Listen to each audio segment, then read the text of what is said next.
Assalamualaikum warahmatullahi wabarakatuh. Salam sejahtera untuk kita semua. Alhamdulillah, wassalatu wassalamu ala rasulillah, Sayyidina Muhammadin ibni Abdillah. Puja syukur kita senantiasa kita panjatkan kehadiran Allah Subhanahu wa Ta'ala, yang mana pada kesempatan ini beliau masih memberikan kita nikmat yang begitu besar, yaitu salah satunya nikmat kesehatan, yang kita tidak pernah mengetahui betapa besarnya nikmat kesehatan itu kepada kita. Begitu juga nikmat kesempatan sehingga kita masih bisa melanjutkan pembelajaran kita pada kesempatan ini, walaupun kita masih dalam situasi COVID-19. Mudah-mudahan pembelajaran ini masih bisa kita jalani dan kita pahami sebaik mungkin. Sholawat dan salam mari senantiasa kita curahkan kepada junjungan kita Rasulullah Sayyidina Muhammad dengan lafaz Allahumma sholli ala Muhammad wa ala ali Muhammad.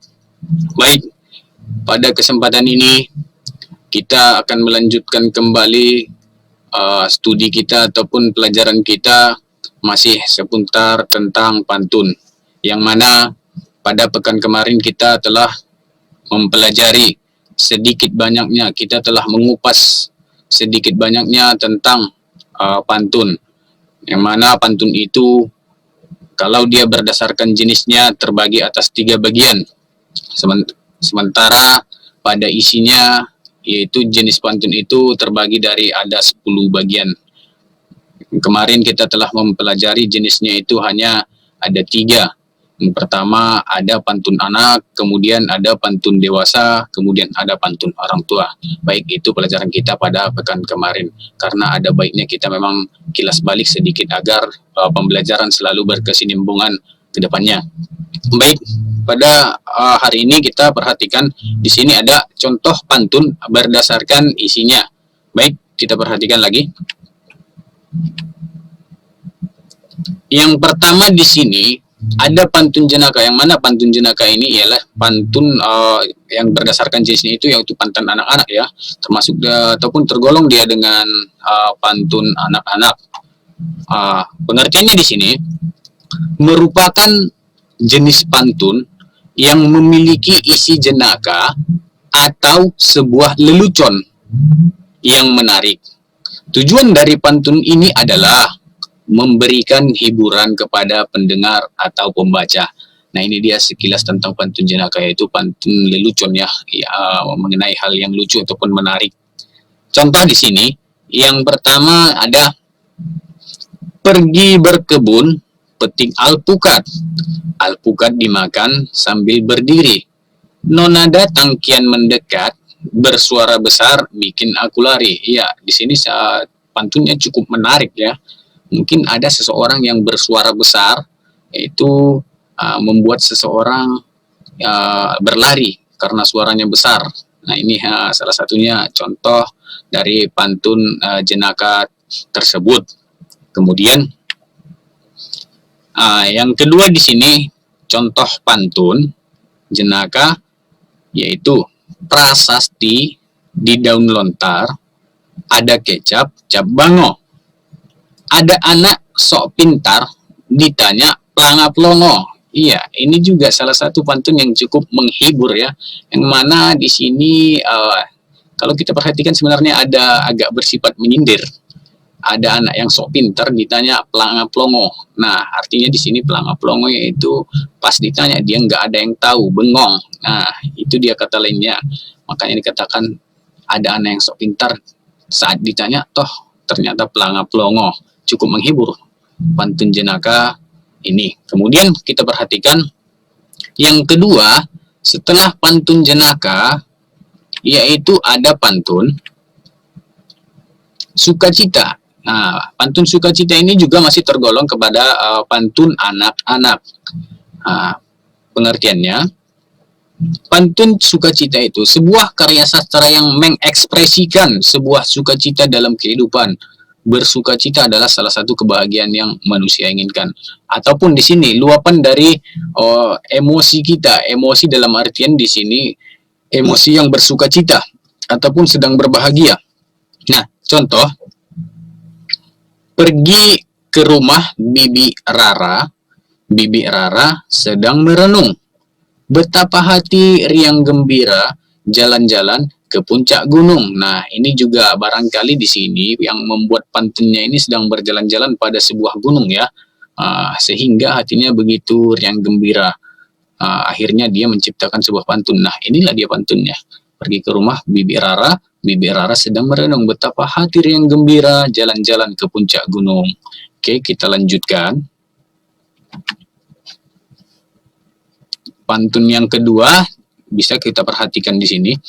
Ada jari, ada pula tangan, menangkap burung di atas dahan. Alangkah indah pemandangan, semua anugerah dari Tuhan. Nah, ini dia. Saking bersukacitanya dia melihat sebuah pemandangan itu. Nah, kemudian dia merendah ya, semua ini adalah anugerah dari Tuhan. Nah, kalau kita perhatikan di sini, pada pantun kedua, di sini sajaknya A ya, semuanya A. Ya, sementara pada pantun yang pertama di situ masih bersajak AB-AB. Kita bebas menulis pantun baik itu bersajak AA ataupun AB-AB. Yang penting masih terstruktur ataupun masih terikat dalam syarat-syarat dari pantun tersebut. Baik, kita lanjutkan. Yang ketiga di sini ada pantun duka cita. Nah, di sini pantun duka cita merupakan sebuah pantun yang mengekspresikan sebuah duka cita atas terjadinya sesuatu. Nah, sebelumnya apa itu duka cita? Duka cita ialah sebuah rangkaian gelombang emosi dan mental yang membawa setiap individu menuju kerapuhan diri dalam menjalani rutinitas. Nah, dari kata duka cita saja kita sudah mengetahui bahwasanya pantun ini cukup menyedihkan, ya, luapan hati yang menyedihkan. Contoh, roti sepotong roti silakan makan, awas jatuh nanti ada kumakan. Rasa duka yang kau rasakan akan berganti dengan senyuman. Nah, ini dia, saking sakit hatinya dia ya. Rasa duka yang kau rasakan akan berganti dengan senyuman. Dia di sini kita perhatikan mungkin pantun ini mencoba untuk menghibur diri ya orang yang menulis pantun tersebut. Oke. Yang kedua, orang marah harus sabar karena itu bagian iman. Aku harus kuat dan selalu sabar karena ku yakin ini cobaan. Nah, ini juga kita perhatikan jelas pantun duka cita. Mengapa? Karena di sini ada kata kunci, yaitu kita perhatikan harus sabar. Nah, ataupun ini merupakan cobaan. Baik, kemudian kita lanjutkan. Inilah 3 poin, yang mana 3 poin yang tadi saya ucapkan. Yang pertama ada pantun jenaka, kemudian ada pantun sukacita, dan ini terakhir pantun duka cita merupakan bagian dari pantun, yaitu pada pantun anak-anak. Sekarang kita lanjutkan pada pantun remaja ataupun muda-mudi ya. Yang pertama di sini ada pantun dagang. Nah, dahulu memang pantun dagang ini kita sering dengar. Seseorang itu dalam berdagangnya dia menggunakan pantun ya untuk menarik para pembeli-pembelinya. Kita perhatikan di sini pengertiannya. Sebuah seni dalam berdagang menggunakan pantun. Pantun dagang merupakan cara orang berjualan untuk melariskan dagangannya. Ya, sama seperti yang saya ucapkan tadi. Contoh, jalan-jalan menuju Padang, ke Padang ketemu Uda Uni. Saya ini dagang saja menumpang, mengharap belas orang yang ada di sini. Nah, kemudian kita perhatikan contoh berikutnya. Mencari adanya harta karun, berpacu dengan kuda-kuda. Hari petang matahari telah turun, dagang berurai air mata. Iya, di sini kita perhatikan pantun dagang yang cukup menyedihkan ya. Mungkin penulis pantun membuat pantun ini karena dagangannya belum laku sementara hari sudah mulai petang ya. Nah, inilah kedua contoh pantun dagang. Kemudian kita lanjutkan setelah pantun dagang ada pantun. Iya, perkenalan. Nah, perkenalan di sini merupakan salah satu contoh pantun muda-mudi ya.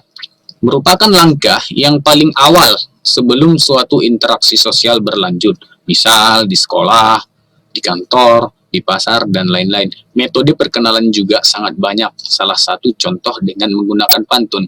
Pada zaman dahulu memang banyak kita perhatikan, apalagi orang-orang yang kuat pada bagian adat, itu banyak sebelum melakukan perkenalan berpantun dulu, bukan seperti sekarang yang kita perhatikan sangat mudah dengan apabila kita ingin berkenalan. Padahal pada zaman dahulu itu pantun sangat tenar untuk melakukan sebuah perkenalan. Baik, kita perhatikan pada contoh. Berlibur ke kota setelah sarapan bubur dengan Mbak Rita. Sungguh gembira hati bisa berkenalan, banyak teman, banyak saudara. Nah, inilah salah satu contoh dari pantun perkenalan. Kita lanjutkan. Putih-putih bunga melati, ditanam kakak di pekarangan. Nama saya Idris Sardi, salam kenal hai kawan-kawan. Nah, ini dia salah satu contoh perkenalan mungkin. Nah, dengan kawan-kawan kampus bisa. Nah, dengan sebuah pantun ini. Nah, kita perhatikan kembali setelah ada pantun perkenalan berikutnya. Pantun berkasih-kasihan. Jenis pantun ini seringkali digunakan untuk mengungkapkan isi hati seseorang kepada orang lain. Nah, istilah lainnya di sini pantun berkasih-kasihan ini merupakan pantun percintaan ya, yang sering terjadi pada muda-mudi. Biasanya, pantun percintaan populer di kalangan remaja yang sedang dimabuk perasaan.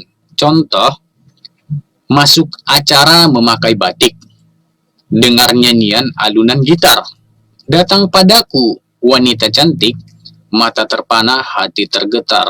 Nah, inilah dia ya, salah satu contoh pantun berkasih-kasihan. Kemudian kita lanjutkan. Anak keling mencuci kain, kain dijemur di kayu duri. Jika Adinda mencari yang lain, tentu saya bunuh diri. Wow, jangan ya. Kita perhatikan, ini jangan jadi ancaman. Tidak boleh. Baik, jika Dinda mencari yang lain, tentu saya bunuh diri. Mohon jangan. Oke, ini salah satu pantun dari berkasih-kasihan. Ini hanya mengekspresikan saja ya. Bukan berarti nanti dia bunuh diri, tidak. Oke, kita lanjutkan. Pantun perceraian, ya. Di sini pantun perceraian berisi masalah hubungan cinta kasih yang akan bercerai ataupun sedang berada dalam masalah serius. Kita perhatikan contoh. Anak raja bermain keris, keris ditempa di apar lama.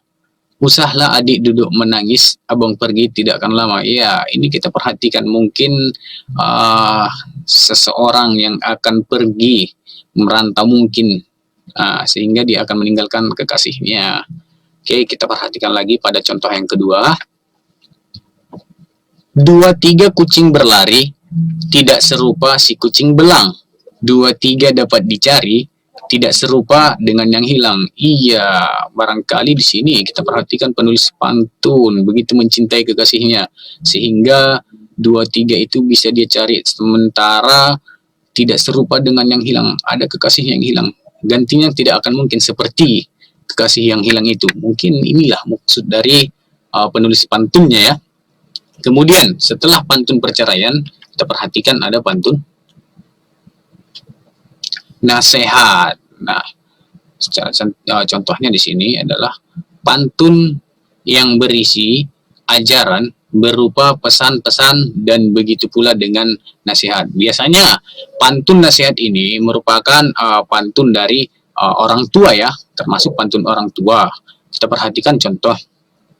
Mana mungkin ada buaya? Coba lihat dengan cermat. Mana mungkin hidup bahagia jika pada orang tua tiada hormat. Nah, inilah dia. Memang pada dasarnya kita perhatikan, apalagi zaman sekarang itu banyak orang tua yang tidak dihormati sama anak-anaknya karena kurangnya etika anak-anak, sehingga kadangkala membuat orang tua bingung ataupun banyak pikiran. Itu dia. Padahal kita perhatikan, bagaimana mungkin kita hidup bahagia apabila kepada orang tua saja kita tidak menghormatinya. Baik, kita lanjutkan. Jikalau ada bangunan roboh, maka benahi supaya benar. Jikalau ada teman yang bodoh, maka bimbinglah supaya pintar. Iya, betul sekali. Kita dalam mencapai suatu kepintaran ya, jangan bermain sendiri.